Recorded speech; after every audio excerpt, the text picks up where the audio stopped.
नमस्ते दोस्तों, जय सिया राम। स्वागत है आपका आपके अपने YouTube चैनल ज्योतिष सूत्रम में। केपी एस्ट्रोलॉजी पाठशाला अध्याय 4। आज हमें कुछ विशेष नियम जो है वो सीखने हैं, जिनका उपयोग हम ग्रह कारक तत्व और भाव कारक तत्व में करेंगे, है ना। तो अभी जो मैंने स्वाध्याय किया, कुछ अलग पुस्तकें, कुछ नई पुस्तकें पढ़ी, वहाँ पर मुझे जो है ये नियम समझ में आए।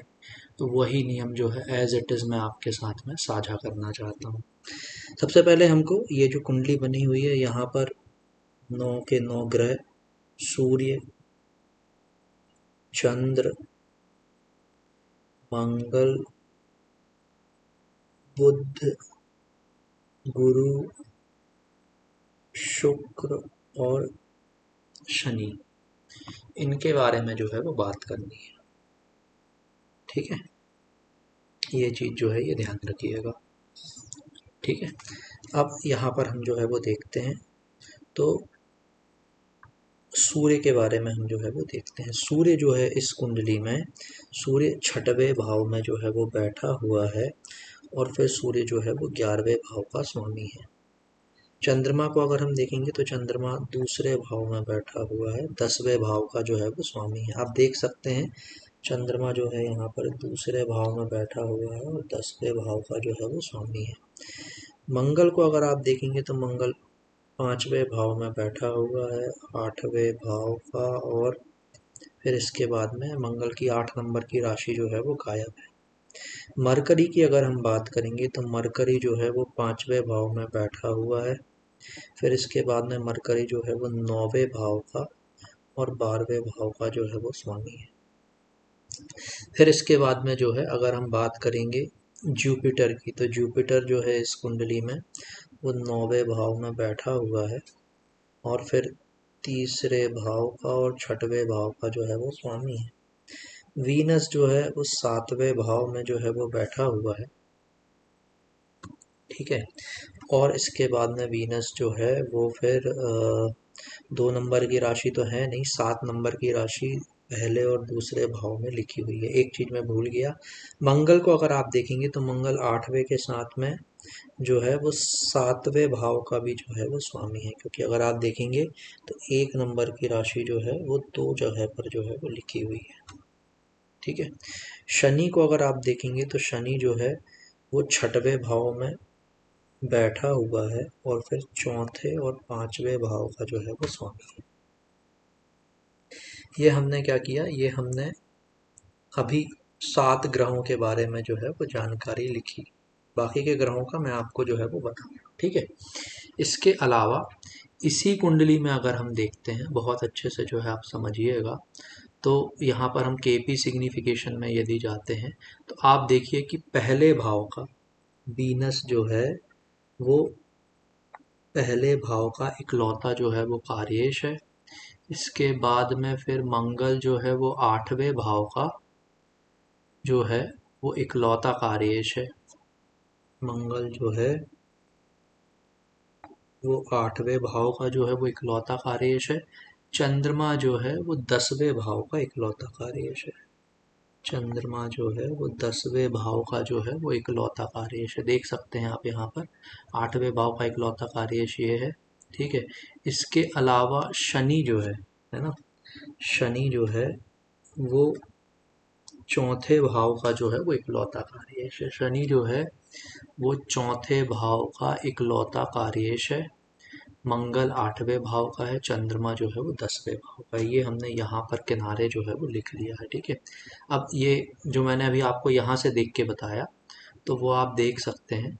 तो ये यहाँ पर मैंने जो है ये लिखा हो, जो मैंने आपको वहाँ पर देखकर बताया था 4 फोल्ड सिग्निफिकेटर में। ठीक है, अब हम फिर से जो है ये 7 के 7 ग्रहों को फिर से जो है वो देखेंगे। ठीक है, अब हमें क्या करना है, अब हमें ये स्टार लॉर्ड वाले टेबल पर जाकर जो है वो देखना है। यहाँ पर है ना, ये जो है आप ध्यान रखिएगा। ठीक है, अब मैं आपको रूल जो है वो बताता हूँ कि कोई भी ग्रह अनटेनेंटेड कब होता है। जब ग्रह अपने ही नक्षत्र में होता है तब वो ग्रह जो है वो अनटेनेंटेड होता है। यदि उस ग्रह का जो स्टार जोन है वो वैकेंट हो तो, है ना। और तीसरा जो है, तीसरा नियम ये होता है mutual exchange of star Lord.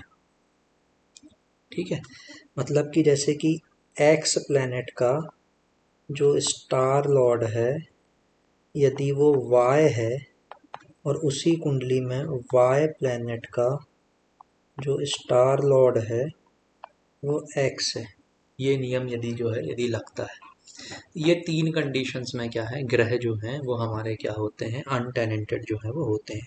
इनके अलावा बाकी सभी ग्रह जो हैं वो टेनेंटेड होते हैं। ठीक है, अब हम सूर्य को जो है वो देखते हैं। तो यहाँ पर सूर्य जो है हमारा, ये बी वाले नियम के कारण कि सूर्य के नक्षत्र में कोई भी ग्रह स्थित नहीं है, इसलिए सूर्य जो है मेरा वो अनटेनेंटेड है। और अगर हम अब सबलॉर्ड वाले टेबल में देखेंगे तो यहाँ पर सूर्य किसी भी ग्रह का जो है वो सबलॉर्ड नहीं है, तो यहाँ पर कोई प्रॉब्लम नहीं है।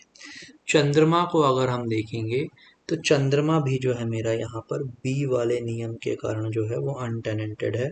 और अगर मैं देखूंगा यहाँ पर तो दूसरे भाव का कस्पल सबलॉर्ड जो है वो मेरा चंद्रमा बना हुआ है। ठीक है, मंगल को अगर हम देखेंगे तो मंगल भी यहाँ पर जो है मेरा बी वाले नियम के कारण जो है वो अनटेनेंटेड है। और अगर मैं देखूंगा सब लॉर्ड में तो मंगल जो है मेरा वो 10वें भाव का जो है कस्पल सब लॉर्ड बना हुआ है, ये है। मरकरी को अगर मैं देखूंगा तो मरकरी जो है यहाँ पर टेनेंटेड है, तो कोई प्रॉब्लम नहीं है। जुपिटर को अगर मैं देखूंगा यहाँ पर तो जुपिटर अपने ही नक्षत्र में है ना, मरकरी नहीं था। जुपिटर को अगर मैं देखूंगा तो अपने ही नक्षत्र में होने के कारण जुपिटर जो है वो अनटेनेंटेड है। और इस कुंडली में अगर हम देखेंगे तो जुपिटर किसी भी भाव का कस्पल सब लॉर्ड जो है वो नहीं बना। फिर इसके बाद में हम जो है वीनस को देखेंगे। तो वीनस को जब आप देखेंगे तो वीनस जो है वो इस कुंडली में केतु के नक्षत्र में है, और केतु जो है वीनस को अगर हम देखेंगे तो वीनस, हाँ, वीनस जो है मेरा बी वाले रूल के कारण जो है वो अनटेनेंटेड है। वीनस के स्टार में कोई भी ग्रह जो है वो स्थित नहीं है।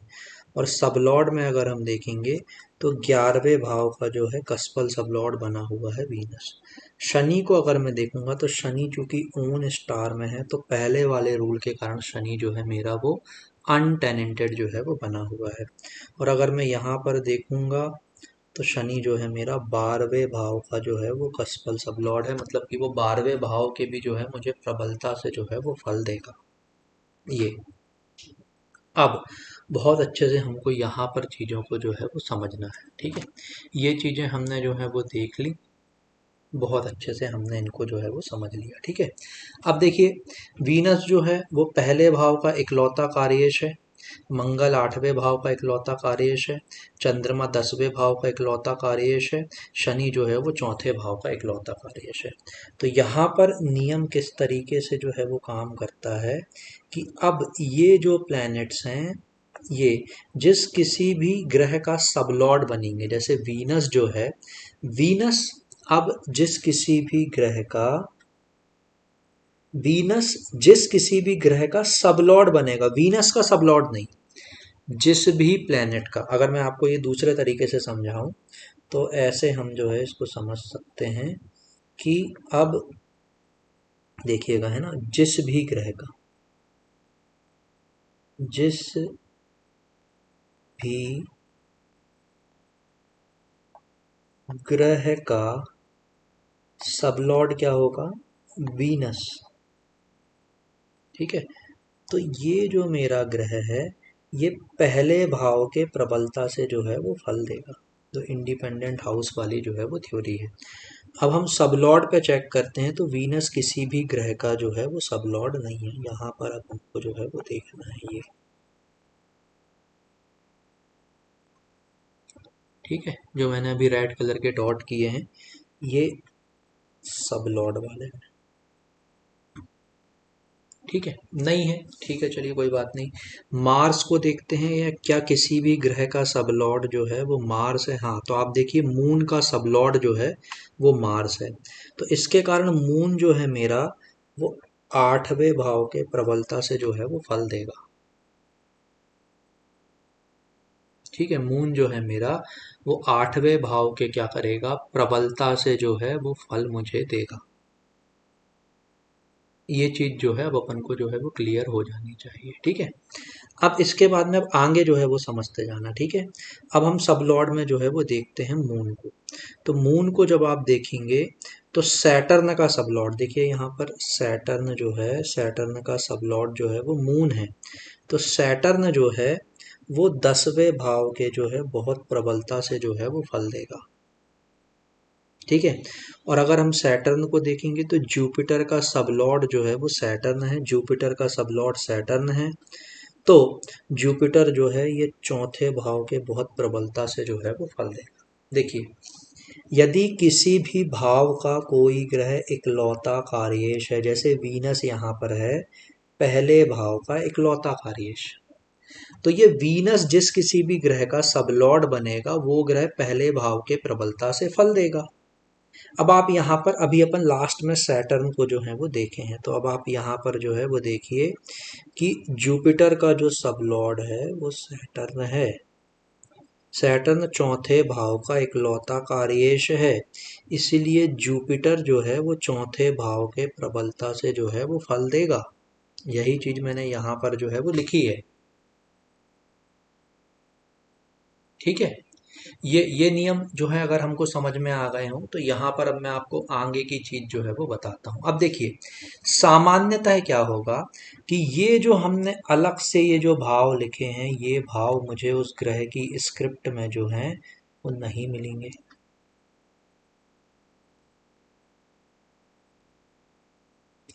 मतलब कि अब समझ के देखिए, मुझे नॉर्मली ये पता ही नहीं है कि चंद्रमा जो है वो 8वें भाव के भी जो है वो फल देगा, मंगल जो है वो 10वें भाव के भी फल देगा, जुपिटर जो है वो चौथे भाव के भी फल देगा, वीनस जो है वो 11वें भाव के भी फल देगा, शनि जो है वो 12वें और 10वें भाव के भी जो है वो फल देगा। ये चीज मुझे नहीं पता होगी नॉर्मली चेक करने में। ठीक है, तो अब जब हम भाव कारक तत्व की बात करेंगे तो यही नियम जो है हम अप्लाई करेंगे। कौन सा नियम? अब देखिए, अब हमको अप्लाई करना है। मुझे क्या पता चला है नया कि जो भी मेरे 6 फोल्ड मेथड से भाव कारक तत्व आएंगे, चंद्रमा जो है मेरा दूसरे और 8वें भाव के जो है वो फल देगा। क्यों बोल रहा हूं मैं ऐसा? आप यहाँ पर जो है वो देख सकते हैं चंद्रमा में दूसरा और 8वां भाव जो है वो जुड़ गया है। हालांकि दूसरा भाव तो पहले से था चंद्रमा की स्क्रिप्ट में, लेकिन हम यहाँ पर बस जो है वो एक बार लिख दे रहे हैं। ठीक है, इसके बाद में फिर जब मैं देखता हूँ मंगल को, तो मंगल जो है मुझे 10वें भाव के प्रबलता से जो है वो फल देगा, है ना, 10वें भाव के, सॉरी, मंगल जो है मुझे जो है वो फल देगा।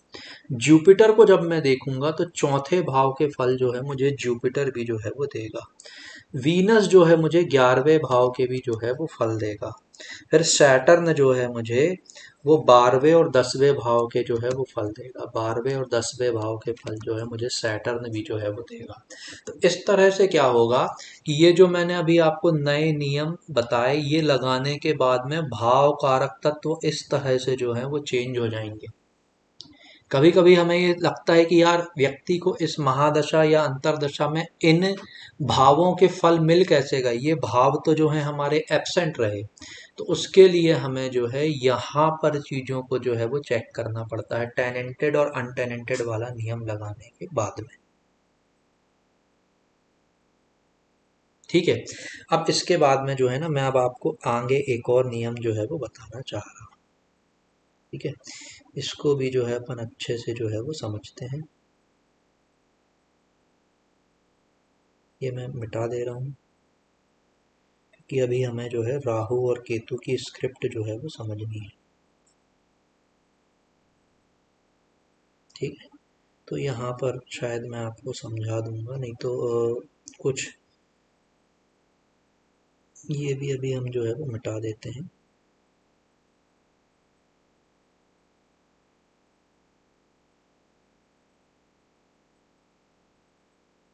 ठीक है, मैं राहु बस आपको जो है वो समझाऊंगा, बाकी की चीज़ें आपको जो है अपने आप समझ में आ जाएंगी। तो अगर मैं राहु को देखता हूँ, राहु जो है यहाँ पर ये बैठा हुआ है 5वें भाव में। अब राहु की जब मैं स्क्रिप्ट बनाऊंगा केपी एस्ट्रोलॉजी के अनुसार, तो राहु जो है, सबसे पहले हम राहु पर क्या देखेंगे, एस्पेक्ट। एस्पेक्ट जब आप देखोगे राहु पर तो आपको ये समझ में आएगा। देखिए, जुपिटर की ये 7वीं दृष्टि और फिर ये 8वीं और 9वीं।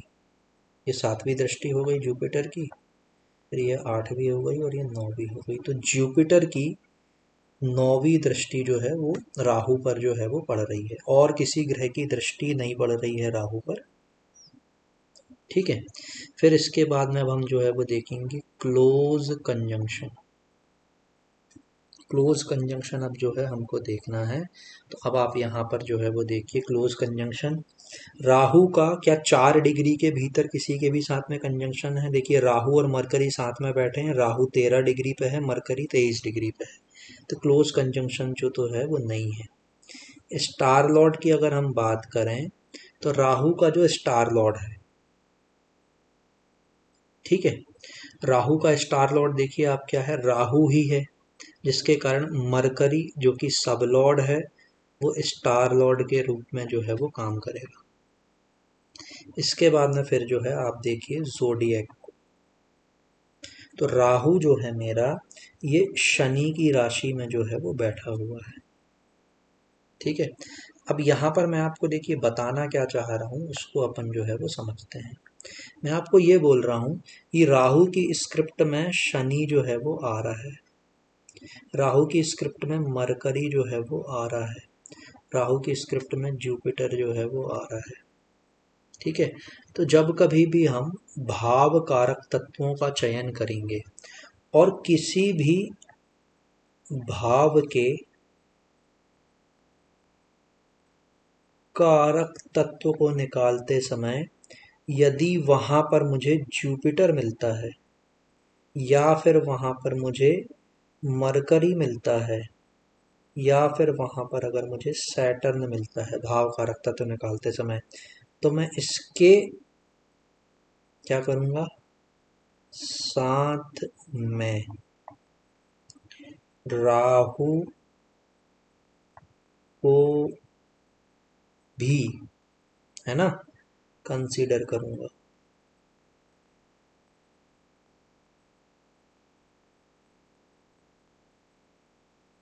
मान लीजिए समझने के लिए कि मुझे विवाह कराने के लिए 2, 7 और 11 भाव के जो है वो सिग्निफिकेटर निकालने हैं। अब यदि 2, 7, 11 भाव के जो मैं सिग्निफिकेटर निकालता हूँ, मान लीजिए उसमें मुझे मरकरी जो है वो मिलता है, तो चूंकि मुझे मरकरी मिल रहा है तो मैं मरकरी के साथ में राहु को भी जो है वो लिख लूँ, क्योंकि यहाँ पर राहु की स्क्रिप्ट में जो है वो मरकरी आ रहा है। ये मैं आपको जो है वो समझाना चाह रहा हूँ। ठीक है, तो ये नियम भी हमको जो है वो लगाना है। 2 नियम हो गए देखिए, है ना, एक तो ये राहु केतु वाला हो गया और दूसरा जो है मैंने कि आपको यहाँ पर जो है ये समझाया हुआ है कि अब ये नए नियम को लगाने के बाद, ये नियम कुछ नया नहीं है, ये हमने पढ़ा है, समझा है और यहाँ पर जो है अप्लाई करके आपको जो है वो बताया है। क्योंकि ग्रह इन भावों के फल तो दे रहे हैं ना, तो जब दे रहे हैं तो वो हमें भाव कारक तत्व में भी ले लेना चाहिए। सिंपल सी जो है वो चीज है। चंद्रमा जो है वो 8वें भाव के फल देगा, तो ये चीज 8th भाव के सिग्निफिकेशन में चंद्रमा हमको जो है वो दिखाना है। ठीक है, अब ये प्रायोरिटी वाइज क्या होंगे वो अभी बात का विषय है, मतलब मैंने सबसे पहले लिख दिया हूं। तो अब आप डायरेक्टली ये मत समझिएगा कि ये भाव में स्थित ग्रह के उपनक्षत्र में स्थित ग्रह से भी ज्यादा प्रबलता से फल देंगे। वो किस प्रबलता में देंगे वो अभी एक डिफरेंट मैटर है, और अभी हमारा विषय वो समझना नहीं है। अभी हमारा विषय है ये कंसेप्ट को समझना, अच्छे से समझना। ठीक है, ये चीज जो है वो ध्यान रखिए। तो यहां पर ये नियम लगाकर हमें जो है भाव कारक तत्व, ग्रह कारक तत्व को जो है वो देखना। जैसा मैंने आपको राहु के लिए करके बताया है, सिमिलरली आप केतु के लिए भी करेंगे और इसके साथ में मैंने आपको पूरा पूरा जो है वो बताया है भाव कारक तत्व पे। पूरी आज की जो हमारी स्टडी है वो भाव कारक तत्व पे है। आपको यही स्टडी जो है वो ग्रह कारक तत्व पर जो है वो लगा के देखनी है। ये आपका कौन सा वाला कार्य है? ऐसे ग्रह वाला कार्य है।